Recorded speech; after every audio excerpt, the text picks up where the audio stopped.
दोस्तों, अगर आपके घर में भी बेटी ने जन्म लिया है और आप भी ये सर्च कर रहे हैं best investment plan for baby girl 2026, तो ये वीडियो आपके लिए, क्योंकि आज हम बताएंगे हर एक उस माता पिता को जो अपनी बेटी के भविष्य की अभी से प्लानिंग करता है, अभी से नहीं बल्कि जन्म से पहले ही तैयारी कर लेता है, लेकिन कंफ्यूज रहता है कि मुझे कहां पर जाना चाहिए और मुझे अपनी बेटी के भविष्य के लिए कौन सी इंश्योरेंस पॉलिसी लेनी चाहिए। तो आज हम बात करेंगे सबसे पहले उन गलतियों की जो कोई भी माता पिता पॉलिसी लेने से पहले गलती करता है, और उसके बाद हम आपको सजेस्ट करेंगे कि best investment plan for baby girl 2026 यानी कि 2026 में बेटियों के लिए बेस्ट इन्वेस्टमेंट प्लान कौन सा है। तो अगर आप हमारे YouTube चैनल पर पहली बार जुड़े, चैनल को सब्सक्राइब करना मत भूलिएगा और साइड में जो बेल आइकन है उस पर क्लिक करके नोटिफिकेशन बेल को ऑल पर सेट कीजिएगा। आइए शुरू करते हैं वीडियो को। और सबसे पहले समझते हैं दोस्तों, जब घर में बेटी आने वाली होती है ना, तो घर में ये तो पता नहीं होता कि बेटी आएगी या बेटा आएगा, लेकिन जब बेटी आती है तो हम सब क्या कहते हैं कि हमारे घर में लक्ष्मी ने जन्म लिया है। तो हर माता पिता यही प्लान करता है कि जब बेटी बड़ी होगी तो बेटी की पढ़ाई अच्छे तरीके से हो और बेटी की शादी के समय पर हम अच्छे तरीके से उसको सेलिब्रेट कर पाए। लेकिन उसके लिए हमें अभी से थोड़ी थोड़ी सेविंग करनी ज़रूरी होती है। हमारे सामने बहुत सारे इन्वेस्टमेंट ऑप्शंस होते हैं। हम किसी भी एडवाइज़र को फ़ोन करते हैं तो हर कोई अपनी कंपनी का प्लान बेस्ट बताता है, लेकिन आज हम आपको बताने वाले हैं कंपैरिजन की एक इंश्योरेंस पॉलिसी जो बच्चे के नाम से ली जाती है और एक इंश्योरेंस पॉलिसी जो बच्चे के बेनिफिट के लिए ली जाती है। दोनों में फ़र्क है। तो अगर आप भी प्लान कर रहे हैं इंश्योरेंस लेने के लिए तो हमेशा सोच समझ कर डिसीजन लीजिए कि हमें बच्चे के नाम से इंश्योरेंस कराना है या फिर अपने नाम से इंश्योरेंस कराना है। तो वीडियो से बने रहे। सबसे पहले हम बात करते हैं उन 5 गलतियों की जो कोई भी पेरेंट्स, कोई भी माता पिता अपने बच्चे के लिए इंश्योरेंस लेने से पहले करते हैं। सबसे पहली गलती दोस्तों कि हम बिना गोल देखे, हमारा कोई गोल नहीं है, हम बिना गोल के कोई भी इंश्योरेंस पॉलिसी ले लेते हैं। आपके पास कोई एडवाइजर आता है और वो कहता है कि ये पॉलिसी बेस्ट है और हम आंख बंद करके पॉलिसी ले लेते हैं। नहीं, बिल्कुल गलत। हमें पहले अपना गोल क्लियर होना चाहिए। हमारा गोल क्या है? क्या हमें बच्चे की 12th पर पैसा चाहिए? क्या हमें बच्चे की ग्रेजुएशन पर पैसा चाहिए? क्या हमें पोस्ट ग्रेजुएशन पर पैसा चाहिए या बेटी की शादी के समय पर पैसा चाहिए? तो अपना गोल क्लियर रखिए और उस गोल के अकॉर्डिंग ही आप प्लानिंग कीजिए, क्योंकि मार्केट में एक पॉलिसी नहीं है, मार्केट में तरह तरह की पॉलिसीज है और हर पॉलिसी अपनी जगह बेस्ट है। हर पॉलिसी के अलग अलग फीचर्स हैं। तो पहले अपना गोल क्लियर कीजिए और उसके बाद आप डिसीजन ले सकते हैं। दूसरा जो गलती करते हैं पेरेंट्स, दूसरी गलती करते हैं कि दूसरों की देखा दिखाई में, अच्छा उसने ये पॉलिसी ली है, अच्छा उसने 5,000 रुपये महीना की पॉलिसी ली है, अच्छा मैं तो वही कराऊंगा। अरे मिस्टर शर्मा जी ने 5,000 रुपये महीना की पॉलिसी ली है अपनी बेटी के लिए, मुझे तो वही करानी है।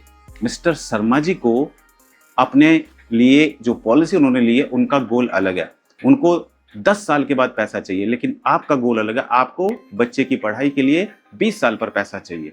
तो दोनों का गोल अलग अलग है। तो देखा दिखाई में कभी भी इंश्योरेंस पॉलिसी नहीं लें, क्योंकि जब आपका टाइम आएगा, जब आपको पैसे की ज़रूरत पड़ेगी, अगर आपने बिना गोल के इंश्योरेंस पॉलिसी में पैसा लगा दिया तो उस समय पर आपको समझ आएगा कि मैंने गलत जगह पैसा लगाया, मुझे अपने गोल के अकॉर्डिंग प्लान लेना चाहिए था। तो हमेशा किसी की देखा दिखाई में हमें इंश्योरेंस पॉलिसी नहीं लेनी है। और तीसरी गलती की हम बात करते हैं दोस्तों। तीसरी गलती है, आप देखते हैं जब हम स्कूल में जाते हैं, बच्चों को छोड़ने जाते हैं, तो हर साल स्कूल की फीस बढ़ती रहती है। इन्फ्लेशन यानी कि महंगाई कितनी तेजी से बढ़ती हुई जा रही है। महंगाई कितनी तेजी से बढ़ रही है। आज स्कूल की फीस यहाँ है, कल यहाँ हो जाएगी, उसके बाद यहाँ हो जाएगी। इस तरीके से हर साल स्कूल की फीस बढ़ती रहती है, लेकिन हम इस चीज़ को इग्नोर करते हैं दोस्तों। हम ये नहीं सोचते कि आज अगर हमारे बच्चे के स्कूल की फीस 10,000 रुपये महीना जा रही है तो आने वाले समय में अगली क्लास में या उससे अगली क्लास में ये फीस बढ़ती जाएगी। और जब बच्चा 12th में जाएगा और उसके बाद कोई भी डिप्लोमा या फिर कोई अपना पोस्ट ग्रेजुएशन करेगा तो उस समय पर कितना पैसा चाहिए होगा। हर कोई चाहता है कि उसका बच्चा डॉक्टर बने, इंजीनियर बने या फिर IAS ऑफिसर बने, उसके लिए तैयारी करनी होती है।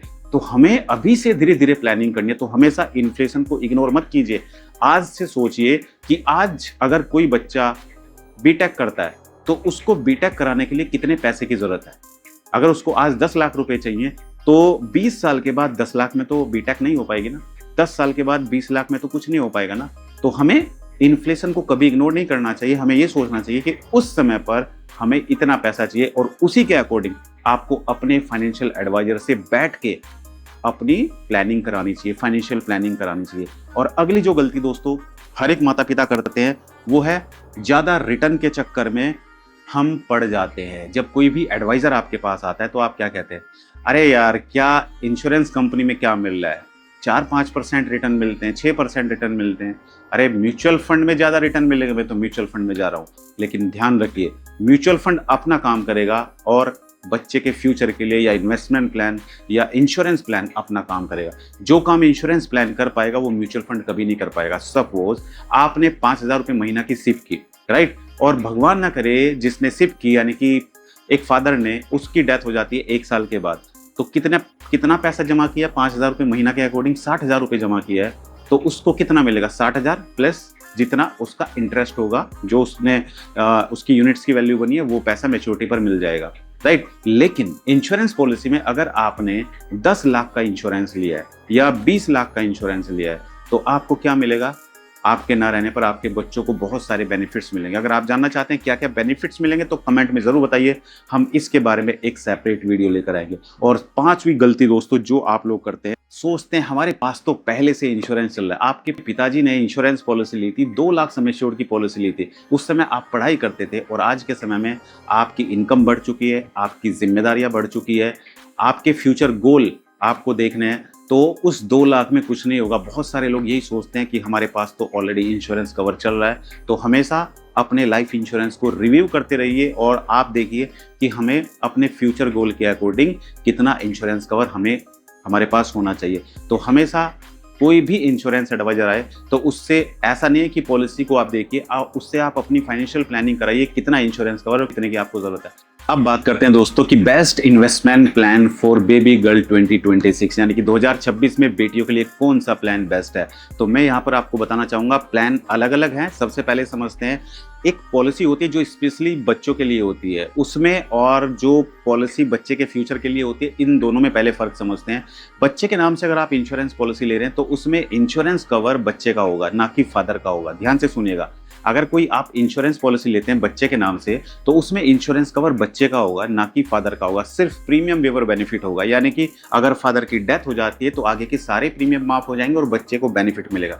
लेकिन दूसरी पॉलिसी है, पॉलिसी पेरेंट्स के नाम से या मदर फादर के नाम से होगी और उसमें बेनिफिशियरी बच्चा होगा, यानी कि अगर फादर को कुछ हो जाएगा तो बच्चे की पढ़ाई के लिए 10 लाख की पॉलिसी है तो 10 लाख रुपए तुरंत मिल जाएंगे। उसके बाद आगे के सभी प्रीमियम माफ हो जाएंगे और इसके साथ साथ बच्चे की पढ़ाई के लिए 1 लाख रुपए की इनकम मिलती जाएगी 21 सालों तक, और 21 साल पूरे होने पर पूरा मैच्योरिटी अमाउंट भी मिलेगा। यानी कि मैच्योरिटी अमाउंट जो भी बनता है आपका, सपोज हम एग्जांपल ले रहे हैं, जो वो है 35 साल की एज पर हम लेते हैं, तो इसमें आपका प्रीमियम लगभग 57,000 रुपये साल का प्रीमियम आप पे करते हैं। तो आपको 18 साल तक प्रीमियम पे करना है और 21 साल के बाद मैच्योरिटी बनती है लगभग 21 लाख रुपये, और इसमें 10 लाख का सम एश्योर्ड है। और इसमें बेनिफिट होगा, डेथ होने पर 10 लाख रुपये तुरंत मिल जाएगा, आगे के प्रीमियम से भी माफ हो जाएंगे, पॉलिसी चलती रहेगी। और LIC बच्चे की पढ़ाई के लिए 10 लाख का 10% यानी कि 1 लाख रुपए हर साल पे करती जाएगी 21 सालों तक। और जब 21 साल पूरे होंगे तो जो फादर का सपना था वो सपना पूरा करेगी LIC, यानी कि 21 लाख रुपए भी मिलेंगे। तो ये है LIC की कन्यादान पॉलिसी दोस्तों। इस कन्यादान पॉलिसी का नाम है जीवन लक्ष्य। तो अगर आप डिटेल में जानना चाहते हैं जीवन लक्ष्य के बारे में तो हमने एक वीडियो बनाई है, ऊपर आई बटन में आप वीडियो देख सकते हैं, या फिर नीचे कमेंट सेक्शन में, या फिर नीचे आप डिस्क्रिप्शन में वीडियो का लिंक देख सकते हैं, वहां पर जाकर आप वीडियो जरूर देखिए। अगर आपके मन में कोई सवाल चल रहा है तो अपना सवाल आप हमसे पूछ सकते हैं, हम आपके सवाल का जवाब देने की कोशिश करेंगे। इस वीडियो में एक डिस्क्लेमर देना चाहूँगा, ये वीडियो सिर्फ एजुकेशनल पर्पज से वीडियो बनाई गई। अगर आपको कोई भी इन्वेस्टमेंट करनी है तो इन्वेस्टमेंट करने से पहले अपने फाइनेंशियल एडवाइजर से जरूर सलाह लें। बहुत बहुत धन्यवाद आप सभी का, मिलते हैं अपनी अगली एक और दिलचस्प वीडियो में। आप सभी का बहुत बहुत धन्यवाद। जय हिंद, जय भारत, वंदे मातरम।